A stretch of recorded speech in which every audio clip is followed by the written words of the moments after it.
अगर IMF के साथ प्रोग्राम ना होता तो हमें इंपोर्ट्स और कम करनी पड़ती डॉलर बचाने के लिए। उससे फिर क्या होता, सनतों की चिमनियों से धुआं निकलना बंद हो जाता, मजदूर बेरोजगार हो जाते, हमारी एक्सपोर्ट्स प्रोडक्शन वो जमीन बोस हो रही होती। अगर आज हम मिल बैठकर अपने इख्तिलाफात दफन करके अगर हम एक हो जाएं तो फिर कोई मुश्किल, कोई रुकावट हमारे रास्ते की जंजीर नहीं बन सकेगी। IMF प्रोग्राम मजबूरी बन गया था, मिन्नतें करके मुआहदा बहाल किया। ऐसा ना करते तो कारखाने बंद हो जाते। हमारा मकसद मुल्क को डिफॉल्ट से बचाना था। दिवालिया हो जाते तो मुझे जिम्मेदार ठहराया जाता। वज़ीर आज़म शहबाज शरीफ का तकरीब से खिताब, तमाम जमातों को मीसाक़ मईशत और मीसाक़ जमहूरियत की दावत। कहा, साबिक़ हुकूमत ने कौम को सिर्फ धोखा दिया। चोर डाकू के बयानिए ने सियासत को तबाह कर दिया, माशरे को तकसीम किया। इस तरह की तकसीम पहले कभी नहीं देखी। आए मुल्क को तरक्की की संग पर लाएं।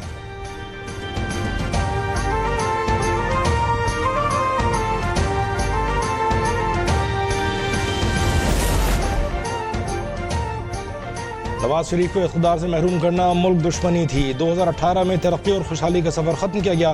दोबारा मौका मिला तो पाकिस्तान को मकाम दिलाने के लिए जान लड़ा देंगे। वज़ीर आज़म शहबाज शरीफ का शरकपुर में तकरीब से खिताब। कहा, चेयरमैन PTI बताएं बैरून मुल्क से आने वाले 190 मिलियन पाउंड कहाँ हैं? बरतानिया से मिलने वाले 50 अरब रुपए कौमी खजाने के बजाय सुप्रीम कोर्ट के अकाउंट में चले गए। वज़ीर आज़म ने लाहौर बाईपास, ईसान शरकपुर इंटरचेंज और लाहौर कराची मोटरवे तोसी मंसूबे का संग बुनियाद भी रख दिया।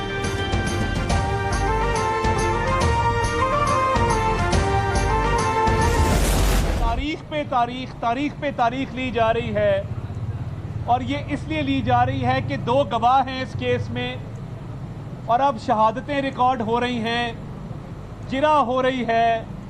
आज तारीख लेने का क्या जवाज़ था? इस्लामाबाद में मौजूदगी के बावजूद कई मरतबा न्याजी साहब अदालत में पेश नहीं होते। तहरीक इंसाफ चाहती है अदालतें ज़मान पार्क मुंतकिल की जाएं। चेयरमैन PTI तोशा खाना केस में 11 माह के दौरान एक बार भी पेश नहीं हुए।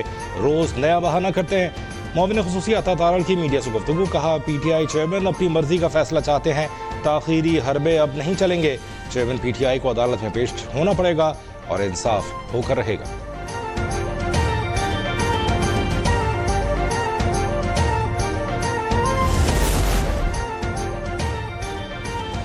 चेयरमैन तहरीक इंसाफ का साइफर बयानिया झूठा निकला। बैरूनी एजेंडे पर काम करने वाले शख्स ने आलमी ताकतों को खुश और फौज को बदनाम करने के लिए साजिश रचाई। आजम खान ने भांडा फोड़ दिया।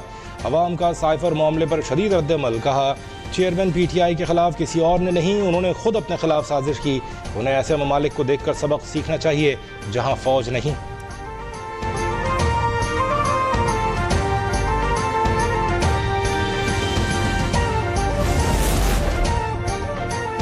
डिसइंफॉर्मेशन से मुताल्लिक़ पहली बार कानून साजी की गई है। ये बिल सिर्फ हुकूमत नहीं बल्कि मीडिया और अवाम का है। वज़ीर इत्तलात मरियम औरंगज़ेब की न्यूज़ कॉन्फ्रेंस। कहा, इस पर तमाम फ़रीक़ैन से मुशावरत की गई। कानून साजी से सहाफ़ियों के मसाइल हल होंगे।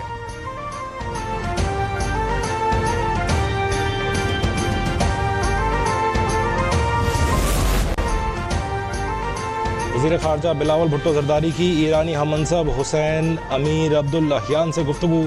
स्वीडन में कुरान मजीद की बेहुरमती के घिनौने फेल की मजम्मत। दोनों रहनुमाओं का इस्लामोफोबिया का मुकाबला करने और OIC के साथ मिलकर काम करने का अज़्म। ट्वीट में लिखा, ऐसे इस्लामोफोबिक वाक़यात मजहबी अदम बर्दाश्त और इश्तियाल अंगेज़ी को हवा देते हैं। इस किस्म के वाक़यात को किसी भी बहाने से जायज़ करार नहीं दिया जा सकता।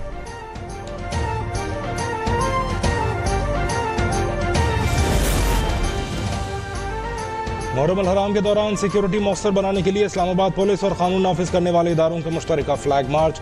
शहर इक़्तिदार के दाखिली और खारजी रास्तों पर चेकिंग सख्त कर दी गई। कानून नाफिज करने वाले इदारे मुकम्मल अलर्ट। डॉल्फिन का दस्ता भी शहर के मुख्तलिफ इलाकों में गश्त पर तैनात।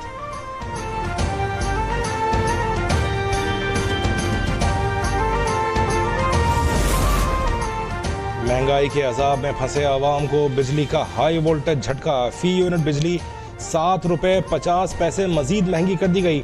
बुनियादी टैरिफ 3 से 7.5 रुपये तक बढ़ा दिया गया है। बुनियादी टैरिफ बढ़ाने के लिए सर्कुलेशन समरी काबीना से मंजूर। इजाफे का इतलाक 1 जुलाई से करने की तजवीज़। हुकूमत ने नेपरा को भी दरख्वास्त दे दी।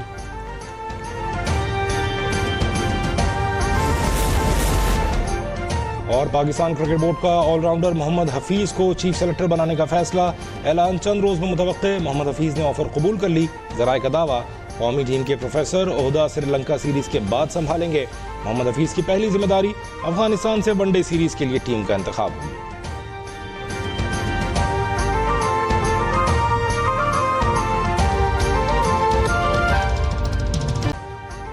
अभी सब्सक्राइब करें ताकि कोई खबर रह न जाए।